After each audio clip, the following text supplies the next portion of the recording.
tratado Bucareli aún no termina todavía, estamos para que lo termine este nuevo presidente, que tome otro rumbo, o vamos a seguir amenazados todavía por el gobierno de Estados Unidos. ¿Qué lo vamos a hacer ahí? A ver, Juan. Yo, dos cosas. Una, a precisar, se habla también de que no solamente la cuestión del atrevimiento de Díaz en cuanto a lo que señalaba, ¿no?, defendiendo el principio de Juárez, sino incluso la intención de hacer lo mismo que hicieron en Panamá los americanos en lo que va a ser el istmo de Tehuantepec, y que habla la historia incluso que esa misma jugada, antes que lo de Panamá, Porfirio Díaz se habla, ¿no?, que mandó a hacer un arma muy poderosa, ¿no?, con los propios alemanes, y que hizo que esa posible invasión de los norteamericanos para poder hacer el istmo de Tehuantepec, donde incluso ya había sembrado algunos colonos norteamericanos ahí y había comprado alguna parte de ahí, tuvieron que retirarse, ¿no? Entonces se habla de que puede ser otro motivo de problemas con los norteamericanos. Y yo creo que esto que está acá también habría que tener mucha claridad en cuanto a lo que se dice de las contradicciones secundarias y las contradicciones fundamentales, ¿no? Porque esto también lo podemos aplicar al momento actual en que estamos viviendo, ¿no? Si no entendemos la situación de la historia, esto puede suceder en México. Yo creo que en la medida en que un problema tan sencillo como el ataque a la corrupción, por ejemplo, que aunque no se diga que es una cuestión clasista, que es una cuestión de un cambio de sistema social, puede llevar a la agudización de contradicciones que pueda ir abriendo espacio, ¿ya?, de aprovechamiento de esas contradicciones para poder golpear, ¿no? Y que incluso esto mismo sucedió en Chile, ¿no?, está sucediendo en Venezuela, y yo creo que lo bueno es que mucha gente ha estado abriendo ya los ojos y empieza a entender, ¿ya?, que esto puede suceder también aquí. Y yo creo que por eso nosotros, ¿ya?, tenemos que estudiar, tenemos que formarnos y tenemos que tener una visión para en un momento determinado tomar las decisiones correctas.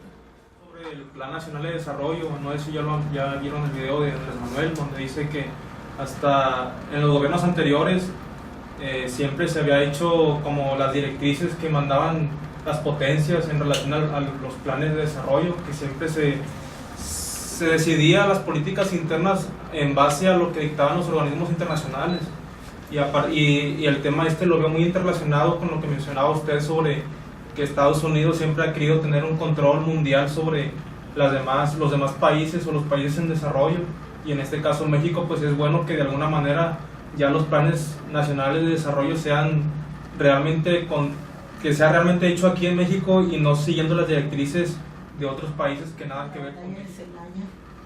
Y ahí mostraste al final unos números comparativos, pero a mí me parece que le dices más relevancia a la capacidad del armamento que pudo haber tenido en ese momento los contrarios, los constitucionalistas, pero lo que sí también debemos de dejar claro es la falta de táctica, los errores tácticos que cometió Francisco Villa, y de verdad hay que reconocer en ese hombre que era Carranza, ¿sí?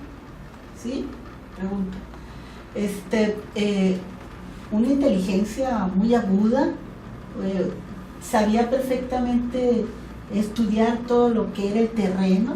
Yo recuerdo por ahí leí... Pero no Carranza, sería Obregón. Obregón, perdón. Sí. Y ahí, que había ahí algunas fosas, había algunas construcciones que aprovecharon muy bien, aprovechó muy bien Obregón para precisamente cuando fueran cabalgando, fueran cayendo ahí, eran como unas especies de trincheras abiertas.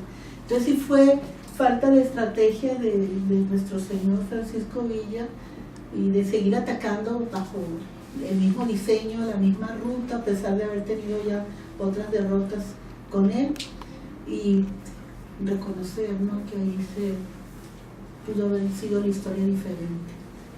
Berta, Bueno, luego tú, Fernando. Pregunta, ¿por qué maestro cree que a Obregón se le llamaba constitucionalista y a Villa y Zapata se les nombraba convencionalistas? Quiero que especifiques qué entiendes por ese significado, a que nos expliques la palabra. ¿Te acuerdas? Ese ratito te comentaba algo parecido a lo que pasó entre 1915 y 1920, lo que planeaban los gringos en ese entonces, ¿no? Aquí lo voy a leer.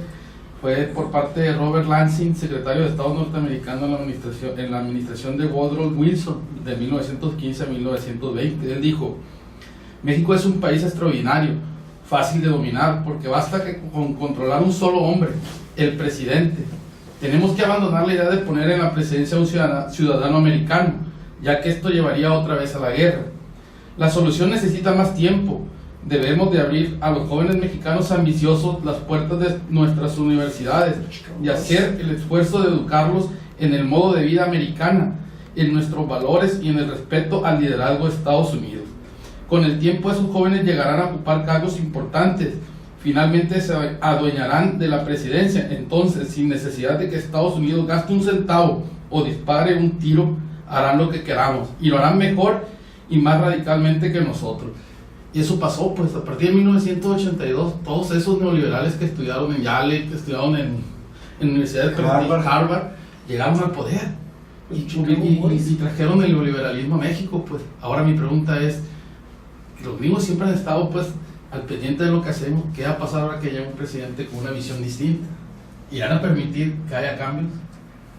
¿O en su momento irán a intervenir? Bueno, voy a empezar por la pregunta de Berta. A Villa y Zapata se le llamaban parte del ejército convencionalista. ¿Por qué? Porque después de la derrota de Zacatecas por parte de Huerta, se plantea una convención revolucionaria que en primer lugar la planteó Carranza, que fuera en la Ciudad de México, pero hubo una oposición de la mayor parte de los ejércitos revolucionarios y plantearon que fuera un lugar neutral. Bueno, entonces señalaba yo que se logró por primer lugar que fuera una asamblea soberana, que lo que se acordara fuera ley para todos los revolucionarios. Bueno, se tomó la decisión de sacar a Carranza como jefe del ejército constitucionalista, se le sacó como presidente provisional y se nombra a Villa como principal jefe revolucionario del ejército de la convención, porque se salen de la convención Carranza, González, Pablo González y el propio Álvaro Obregón. Álvaro Obregón incluso saca un desplegado público tirando estiércol por todos lados, sobre todo para Villa y Zapata, unos desarrapados que no tenían visión del mundo ni del país, ¿no? Bueno, entonces se da la batalla de Celaya. Villa seguía siendo jefe del ejército que había nombrado la convención y Obregón era jefe del ejército constitucionalista, que todavía se seguía llamando así porque Carranza había regresado a la Ciudad de México y se había instalado como presidente provisional. Ahora, con relación a lo que dice Durango, si bien es cierto, esta es una posibilidad, en lo personal yo pienso que tendríamos que analizar más bien el fenómeno global. El modelo neoliberal es un modelo económico que surge cuando entra en crisis el modelo económico keynesiano. Keynes planteaba un capitalismo de protección social, o sea, planteaba un gobierno para el pueblo, supuestamente para tener ciertas políticas que beneficiaran al pueblo. Bueno, ese proyecto entra en crisis Y entonces la Margaret Thatcher y el presidente de Estados Unidos, Ronald Reagan, hacen un acuerdo y empiezan a retomar la política monetarista, que es la teoría del modelo neoliberal. Entonces, si ya estaba definida la nueva política neoliberal, es obvio que necesitaban cuadros capaces de impulsar e implantar el capitalismo neoliberal aquí en México. Poder económico.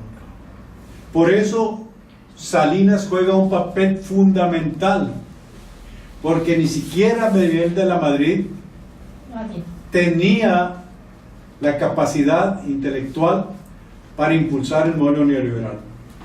Entonces va a ser Salinas con un gran asesor, ¿no? José María Ponte, que por cierto ahora dicen que está como director del Blackstone, de un banco de los más importantes, pero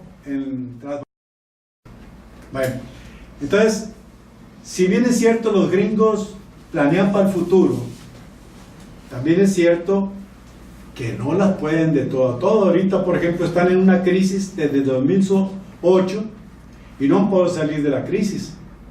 Y ahorita, por ejemplo, Rusia y China van creciendo enormemente, y sin embargo los gringos que quieren invadir Venezuela no han podido, porque los están apoyando precisamente los rusos y los chinos, e Irán incluso.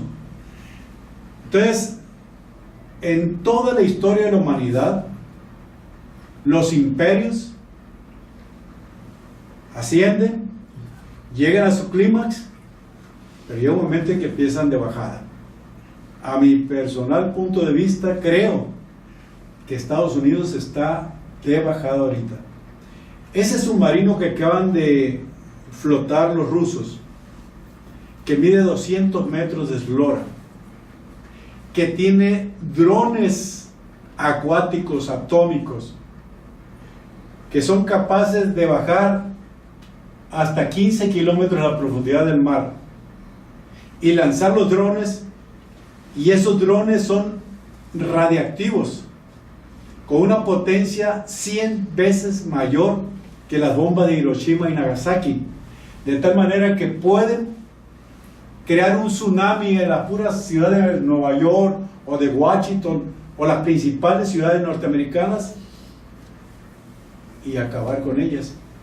Entonces, si a eso le sumas que también en diciembre del año pasado sacaron un misil supersónico que no lo puede detectar ningún radar y no lo puede parar ningún escudo de los que ha creado Estados Unidos, pues es obvio que los Estados Unidos están de picada.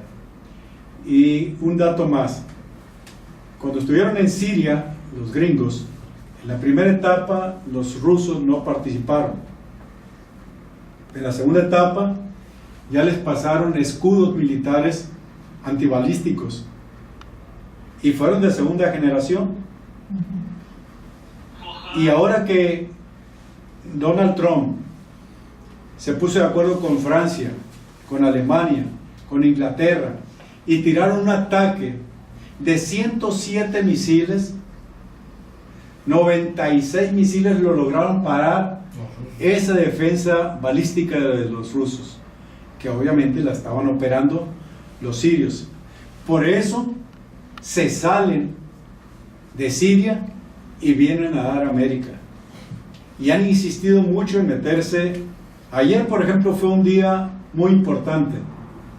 Ayer quisieron dar un golpe militar, disfrazaron a varios mercenarios con el uniforme de del ejército bolivariano, y resultó que lo único que hicieron fue sacar a Leopoldo López de la cárcel que tenía por casa. Se lo llevaron primero a la embajada de Chile, y ahora en la mañana vi que ya lo pasaron a la embajada de España, porque Leopoldo Polo López tiene ascendencia española. Entonces, si te fijas, todos estos intentos no los ha podido controlar Norteamérica. ¿Por qué? Porque llega un momento en que otros países también desarrollan. Desde el Tratado de Libre de Comercio con Estados Unidos y Canadá, así que ahí veo como alguna contradicción entre lo que dice Andrés Manuel, pero también ver realmente de fondo la reforma laboral que se está pegando más a lo que dicta Estados Unidos y Canadá en respecto a los trabajadores. Pues. Ahí tendremos que checar bien cuál es el trasfondo de eso. Pues. Mira, Juan, cuando tú hablas de las contradicciones secundarias y principales, o fundamentales, que tú le llamaste así, todo fenómeno social tiene ambas contradicciones. El problema es que a veces unas son más importantes que otras, y quien está estratégicamente jugando el análisis geopolítico o político internamente en un país tiene que ver cuál tiene más peso. Por ejemplo, ahorita en México las contradicciones fundamentales están al interior del país, entre la oligarquía de este país, que está aliado a los grandes financieros internacionales. Bueno, ellos tienen casi todos los productos que se venden en el mercado, los tienen en sus manos. Si ven las tortillas, es un grupo financiero importante, el de Maseca. Si te vas al pan, el pan Bimbo, también es otro grupo oligarca que está relacionado con los gringos. Si te vas al súper, a las cadenas, sobre todo como Sam's, como Walmart, como Soriana, como Ley, Chedraui, Calimax, etcétera, todas esas de una u otra manera están relacionadas a compañías también extranjeras. Y si te vas a la ropa, al calzado, a los autos, a los celulares, a lo que plantees, todo está controlado por los grandes monopolios, ¿no? Y esos grandes monopolios mexicanos están relacionados con los grandes monopolios extranjeros. Entonces, López Obrador, que dice que va a acabar con la corrupción, bueno, yo digo que como intención y como política es buena, pero yo veo que va a ser muy difícil que López Obrador en 6 años acabe con toda esa corrupción. Porque si te fijas, aquí mismo en Morena, que somos supuestamente los que vamos a hacer el cambio, pues el que no recibe dinero del gobierno del Estado está recibiendo los grupos de poder fáctico, o bien va y cobra su quincena o su mensualidad y hace como que hace y no hace nada por transformar este país. Y los presidentes municipales, pues ni se diga. Hoy mandé o vi en el grupo de Círculo Tinto al químico abrazando a la promotora rural de Mazatlán. Es síndica del Quelite, ¿no? Y era síndica del Quelite, ¿no? Por free. Sí. Y quien la manda es precisamente un compañero que participó mucho en la contienda pasada y que es del Quelite, ¿no? Él pasó la información de que todos los síndicos eran priistas en el caso del municipio de Mazatlán. Y si te vas a Mochis, si te vas aquí a Culiacán, ni siquiera se votaron. Aquí se dejaron los mismos priistas, y en Navolato igual. Entonces, yo no sé cómo estarían otros estados de la República pero por ejemplo me informaban los compañeros de Tijuana que Bonilla está jugando para gobernador en Baja California Norte. Resulta que se le ha acusado de que tiene mucho dinero. Se le acusó hace poco que tiene una mansión allí en San Diego más cara que la que tiene el Bester Gordillo, ¿no? Y ese 3 días fue el primer debate y el señor no se presentó. Entonces, en la prensa y en la televisión se ha corrido que es la primera vez que un candidato a gobernador declina para no participar en un debate, ¿no? Entonces hay muchos compañeros que se dicen de Morena que no están aportando mucho a la Cuarta Transformación. Entonces esas contradicciones secundarias se pueden convertir a veces en contradicciones primarias.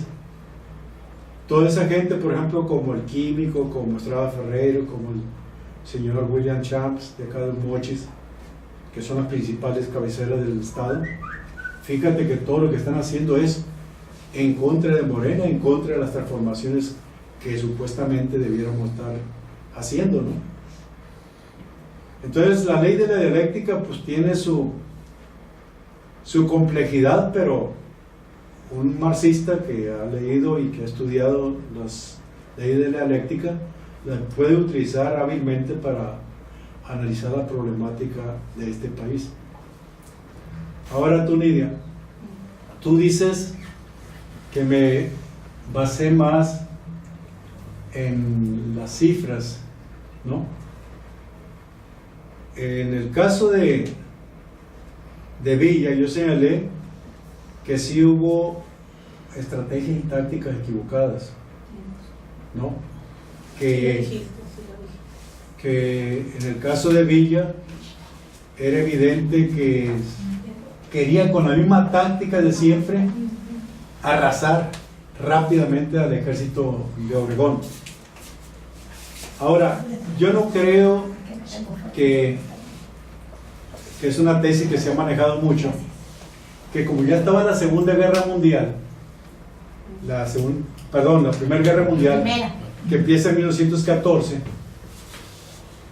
la estrategia de esa guerra fue a partir de trincheras, y las trincheras se convertían en complejos subterráneos para comunicarse los ejércitos, para tener incluso sus propios hospitales abajo de la tierra, y en las partes superiores de las trincheras había rollos de alambre de púas, ¿no? Entonces se dice que en el caso de Celaya se utilizaron algunas cosas de esas, pero no fue lo determinante, porque si hubiera sido la caballería, pues no penetra con las alambradas, ¿no? Y resulta que se iba y se estrellaba contra las ametralladoras que tenía el ejército de Obregón.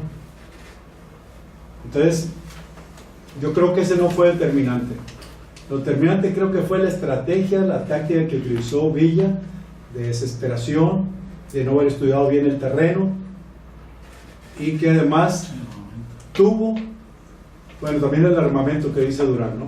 El armamento defectuoso tiene que contar mucho también, ¿no? Pero, por ejemplo, ese pleito que se dice que se dio entre Felipe Ángeles y el propio Villa, pues de haber estado Felipe Ángeles con su artillería, Felipe Ángeles hubiera golpeado muy duramente al ejército de Obregón.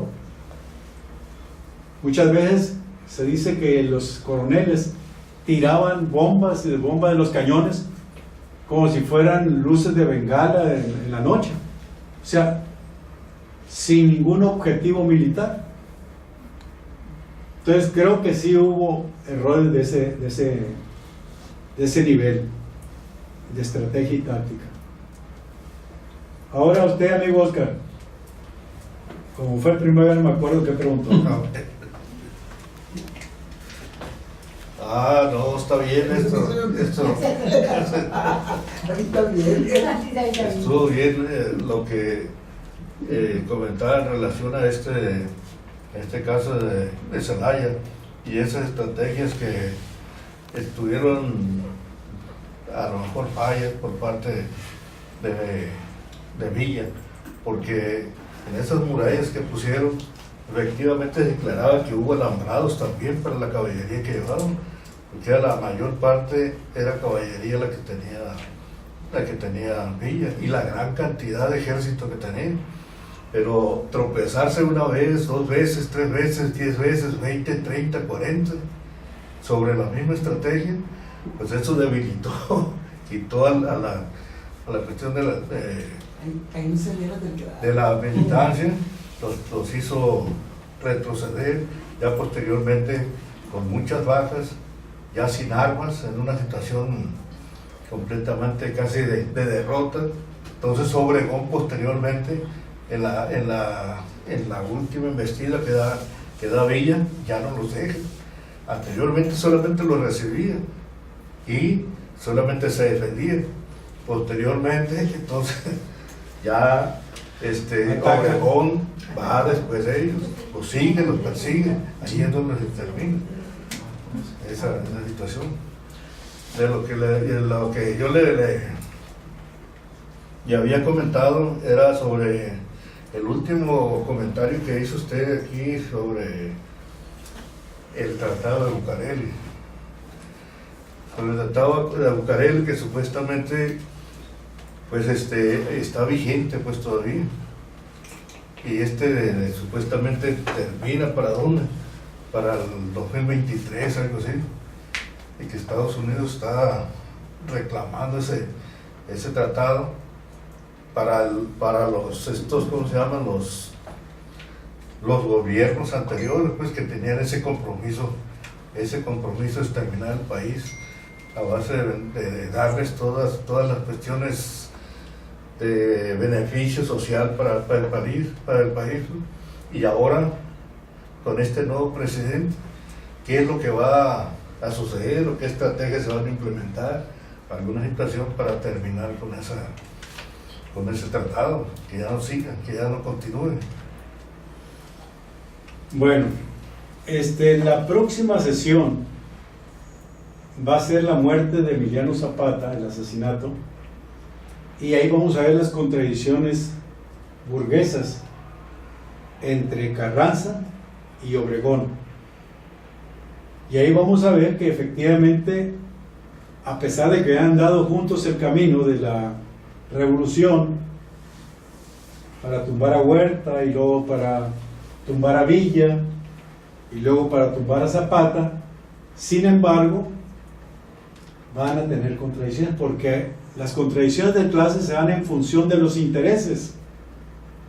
En el caso de Carranza, pues era un viejo hacendado, ¿no?, del tiempo del porfiriato, y en cambio Obregón era un pequeño empresario rural que cuando vence a Villa, él se va a Sonora y se convierte en un gran agricultor y en un gran empresario que se relaciona con los gringos, ¿no? Político también. Así es. Entonces, ahí vamos a ver con más detenimiento esto del Tratado de Bucareli. ¿Por qué Obregón se ve obligado a firmar ese tratado? Finalmente tú, Giovanni, Sí. tú decías que qué podemos hacer con respecto al proyecto neoliberal con relación a la fuerza de trabajo.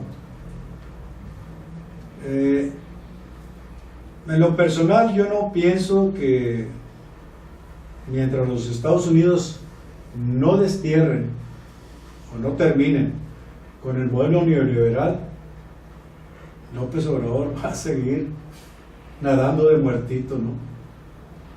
No creo que le vaya a buscar 3 pies al gato. Pero antes yo quisiera, no es Estados Unidos, o sea, vamos a ver qué entendemos por neoliberal. Neoliberal, ¿qué significa? O sea, que es una palabra donde el Estado es garante del ordenamiento de la economía, de los impuestos. Aquí miren el significado.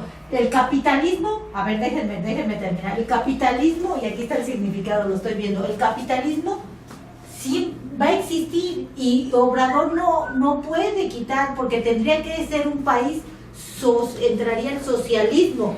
¿Qué entendemos por socialismo? Y no puede ser México un país socialista, ¿sí? O sea, el Obrador está bien porque él no podría cambiar de la noche a la mañana un sistema económico político de años. ¿Por qué? Porque no hay, si no tenemos capacidad, y fíjense, no tenemos capacidad para funcionar la independencia de México económicamente, nosotros dependemos de una economía del Fondo Monetario Internacional, de que ahorita libre comercio, donde está planteando ¿qué está diciendo? ¿Sí? El libre mercado no va a cambiar porque hay capitalismo. Es un país que se le puso neoliberal, pero es un país capitalista, donde hay los empresarios, la oligarquía, los grandes empresarios que son los que controlan el mercado aquí. Entonces, difícilmente va a cambiar la situación. ¿Por qué? ¿Qué pasa? Los grandes empresarios o la Coca-Cola, Goldman, ellos no pagan impuestos. Quien paga somos la pequeña y mediana empresa. Siempre existió ese capitalismo, pero había un capitalismo antes del 82 que era un capitalismo que tenía una parte paternalista, pues una parte de un sentido social, pues, que a partir del 82 vino a aplicar lo que llamamos neoliberalismo, un capitalismo más salvaje, más crudo, que vino ya no a importarle al obrero, no importarle a nadie, sino que importaba nada más el libre mercado y las empresas internacionales que se apoderaron de los bienes del país. Claro, ahorita vamos a una transición que va a ser muy difícil llegar a un socialismo, porque no creo que sea el objetivo de los Obrador, sino regresar un poco a ese capitalismo paternalista que venga a darle un poquito más de suavidad y mejor forma de vida al mexicano. Es lo que más o menos entiendo yo y que entendí que comentabas hace ratito. Sí, Roberto, yo creo que tuviste una confusión. El Estado neoliberal no es el que controla el Estado o el gobierno, es al revés. Todas las empresas que eran estatales se vendieron a la iniciativa privada porque empezó el proceso de privatización de la economía. Salinas fue el artífice de vender todas las empresas que tenía el Estado mexicano. Esas empresas del Estado mexicano le daban cierta protección social. Pero ese es en cuanto a las que pertenecen al Estado. Yo estoy diciendo de la economía en general, de la economía que se maneja económicamente, no nada más son, o sea, porque fíjate bien, la economía no depende nada más de lo que controla el Estado. El Estado, ¿qué depende? El petróleo, la electricidad y teléfonos. Pero no, eso no es lo que determina un país, una economía. La economía es todo. Lo que yo estoy diciendo, el capitalismo. ¿El capitalismo qué es? Y siempre va a estar el capitalismo. Siempre ha habido una participación del 50%. O sea, estamos hablando de las empresas, de los monopolios, de las empresas que pertenecían al Estado, que viene siendo lo que decía el petróleo, la electricidad. Pero el capitalismo que vinieron y que nos invadieron, que nunca nos han pertenecido a nosotros, el oro, la plata, y por eso están matando a la gente allá en Guerrero, en Sonora. Mira, Berta. Entonces yo digo, esa economía nunca la vamos a poder controlar. ¿Por qué? Bueno, pon atención, pues, porque si no nos amanecemos aquí. Ahí está Bolivia de ejemplo. El capitalismo en el mundo ha pasado por 3 etapas fundamentales. Cuando se inicia se le llamó el capitalismo liberal. Adam Smith y David Ricardo decían que había una mano invisible que era el que equilibraba el mercado, ¿no? Cuando entra en crisis ese modelo económico, surge Keynes y plantea, por tantas crisis que había constantes, plantea la intervención del Estado para que regule la economía. A ese Estado se le llamó el Estado benefactor, que de una u otra manera protegía los intereses de la sociedad, ¿no? Aquí en México entra el modelo neoliberal y es quitarle al Estado las funciones de benefactor social. Aquí no solamente era Pemex, aquí tenías para el campo empresas estatales como la CONASUPO, como el Instituto de Investigaciones Agrícolas, tenías los extensionistas, tenías el Banjidad, tenías las comercializadoras, Banrural, Anaxa, como se bueno, todas esas eran empresas estatales para darle cierta derrama de beneficio al campesino. Pero nunca funcionaron, se robaban todo. No, Pero eso es otra cosa. no interrumpas, Berta. Yo te escucho y Sí. no te interrumpo. Ese capitalismo neoliberal es el capitalismo que plantea la privatización de toda la economía. Entonces, todas las empresas que tenía el gobierno mexicano fueron vendidas para beneficio de la oligarquía, que son los que exigían que el Estado se adelgazara y le diera más oportunidad a los capitalistas de crecer, ¿no? Y obviamente que crecieron con este modelo neoliberal. Pero aquí también creció la burocracia del gobierno, que hicieron negocios, por ejemplo Salinas. Gran parte de las empresas que se vendieron fueron con prestanombres o con amigos de Salinas, ¿no? Y lo mismo Zedillo, y lo mismo Calderón, y lo mismo Fox, etc. Entonces, ese modelo económico neoliberal tiene 36 años ya en este país. Bueno, si Estados Unidos, Inglaterra, Francia, Alemania empiezan a plantear que ese modelo económico ya no es conveniente, están buscando qué alternativa dar. Yo no estoy planteando que ya vaya a suceder el socialismo en este país. Lo que estoy planteando es que el modelo económico neoliberal está en crisis y que está representándose en la decadencia de los Estados Unidos.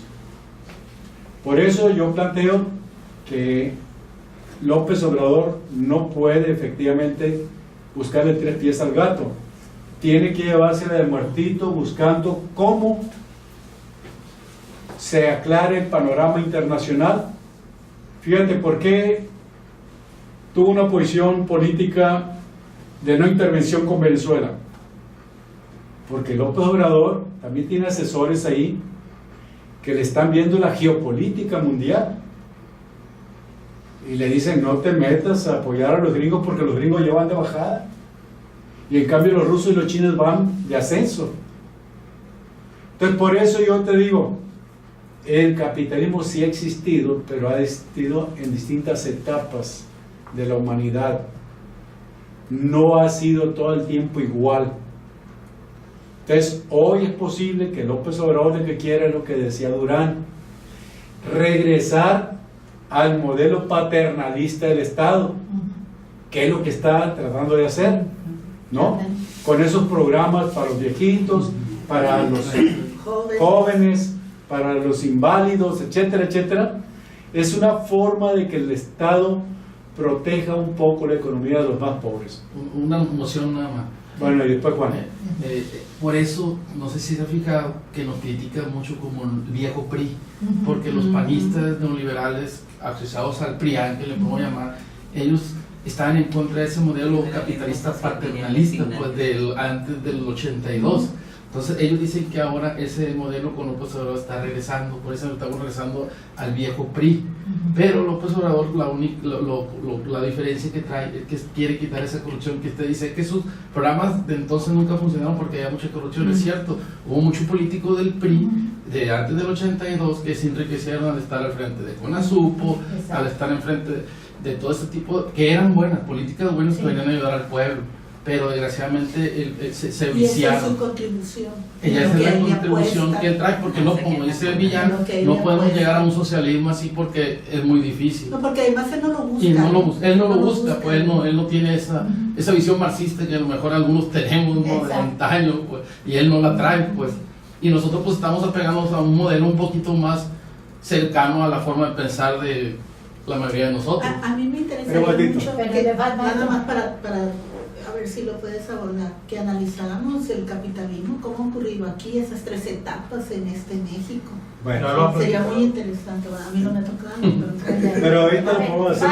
Juan. Pero yo nada más quiero hacer una transición, por ejemplo, la cuestión del estado benefactor no parte de Keynes, no parte de Bismarck, ¿no? En Alemania, con el impulso y la presión de los obreros socialdemócratas, ¿no?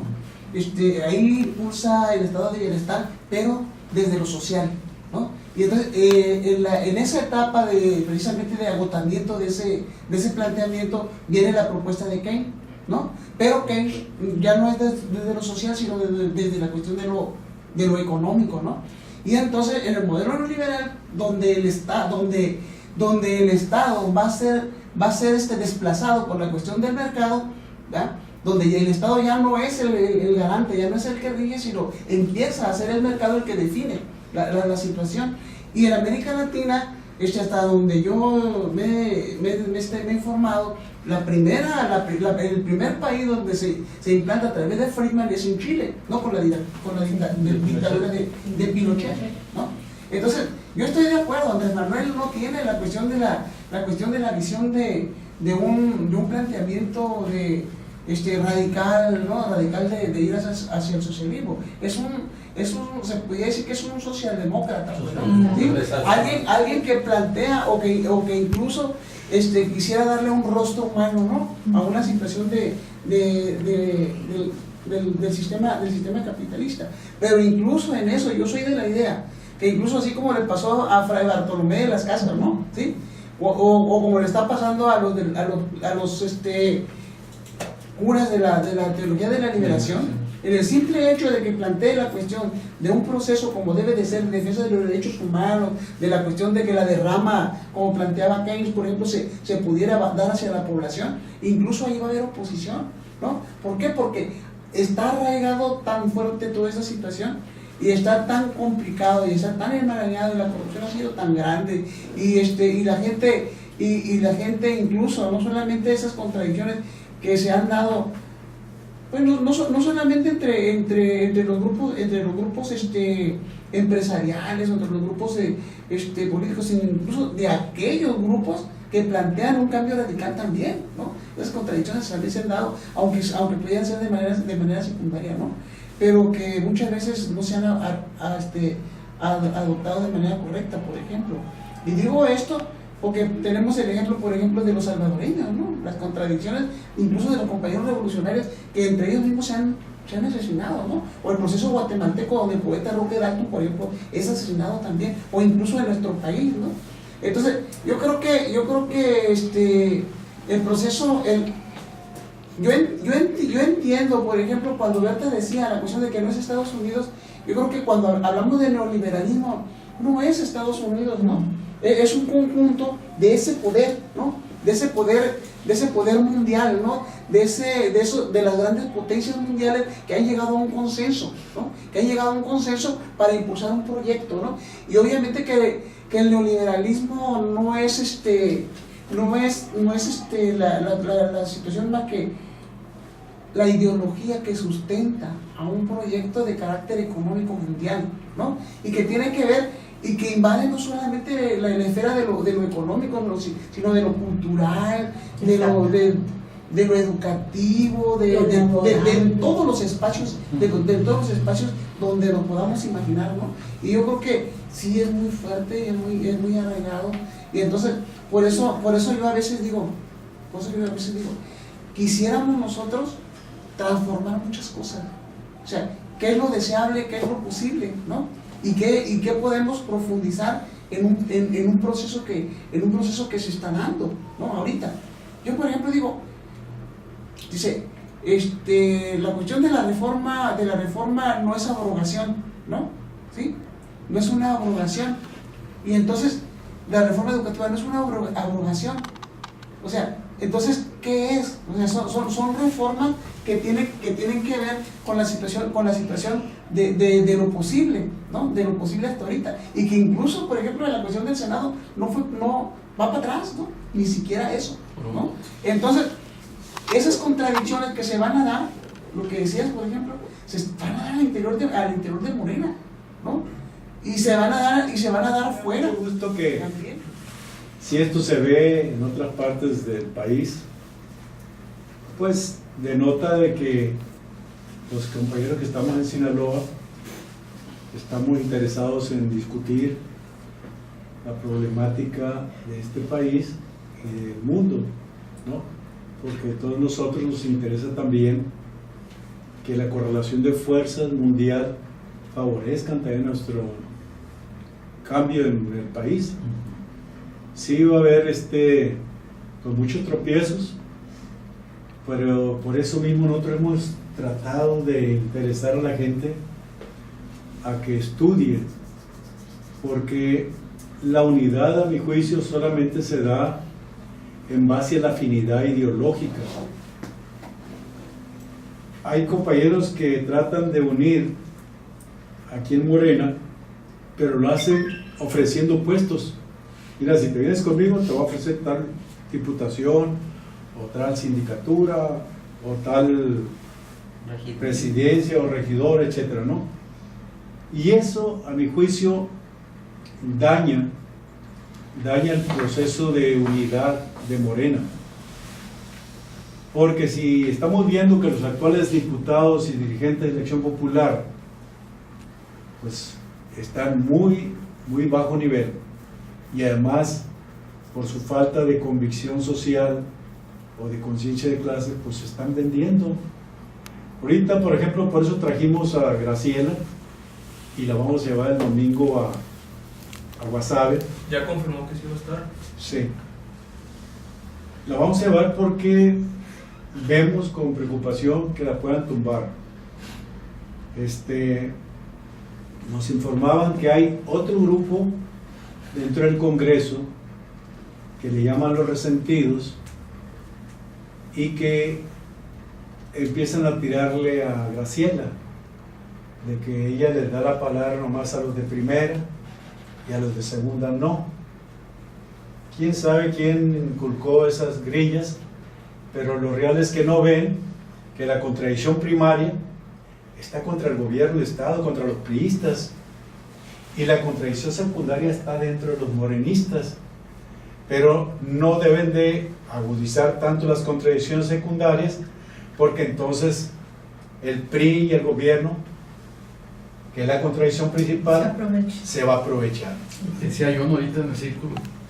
Entonces, por eso nosotros estamos dándole cierto juego político a la compañera Graciela, porque es la única que hemos observado que tiene una formación ideológica de izquierda, que ha jugado congruentemente las tablas de la política, y que sería una cosa muy lamentable que la corrieran, o sea, que la sacaran de la presidencia y que entonces se viniera todavía más abajo el trabajo de Morena aquí. Y se vienen tiempos difíciles porque no es que está correlacionado, que ahorita ya Estrada está declarando, ¿no? Dice, el alcalde Estrada afirmó que ni la presidenta de la Jucopa del Congreso del Estado, Graciela Domínguez, ni ninguna otra autoridad pueden entrometerse en las facultades del municipio. Esto ante la controversia constitucional que el Ayuntamiento de Culiacán promovió ante el Poder Judicial por no aprobar el Poder Legislativo el incremento al impuesto predial en 2019. Sí, la tiene ahorita. O sea, ahorita como que van a correlacionarse las fuerzas para atacar a Graciela, es donde tenemos que estar nosotros, creo yo, unidos para tratar de estar defendiendo. Yo estoy de acuerdo con el maestro que esto es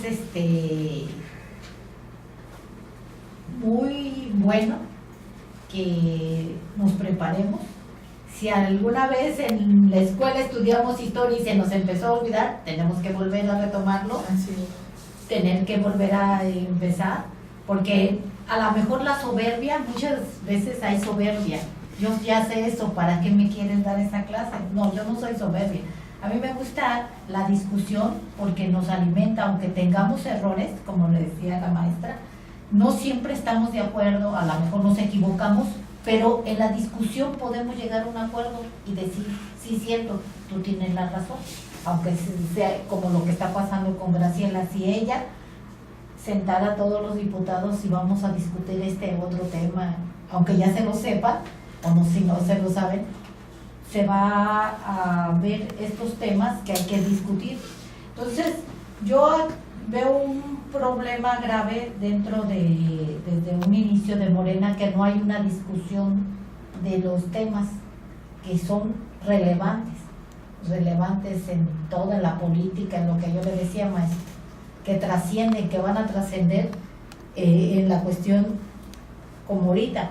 Y aunque no hayan quedado, que diga que no son de Morena, que quedaron porque como Ferrero y Edil y todo, aunque no sean de Morena, ellos quedaron por Morena y tienen que respetar lo que el proyecto que se está de López Obrador, que está él diciendo, esto es lo que tenemos que respetar con el pueblo, sobre todo.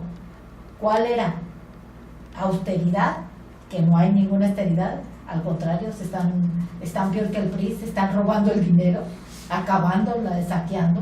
2, que no están ayudando al pueblo, al contrario, están encima de las demandas de cobrarle más caro al pueblo. Entonces, que en vez de ayudar están desprestigiando aquí al partido. Tan es así que las sindicaturas se las ganaron, ¿no? Entonces es correcto lo que dice el maestro, nosotros tenemos que ayudar y fomentar, porque no quieren venir, pues que no nada más debemos de todos. Mira, hoy creo que falló mucho lo del 1 de mayo, sí. No tomo en consideración eso, porque generalmente siempre hay 15, 20 gentes en la escuela de cuadros. Y las reuniones que hacemos los sábados del Círculo Tinto es para analizar la coyuntura política, ¿no? Ahí hemos dado debates sobre la cuestión del Congreso del Estado, hemos dado debates también sobre cuál es la estrategia que sigue el PRI actualmente, ¿no? Entonces sí tenemos nosotros inquietud no solamente de teorizar por teorizar, sino de aplicar el elemento teórico para el análisis concreto, ¿no?, de la política.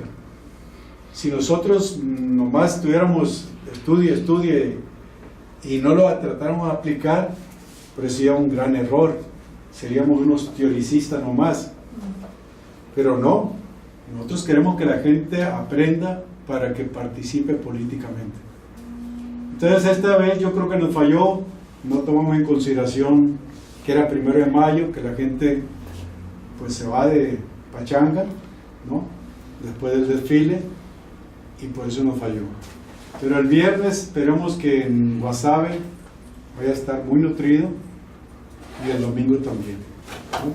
Somos viernes y domingo.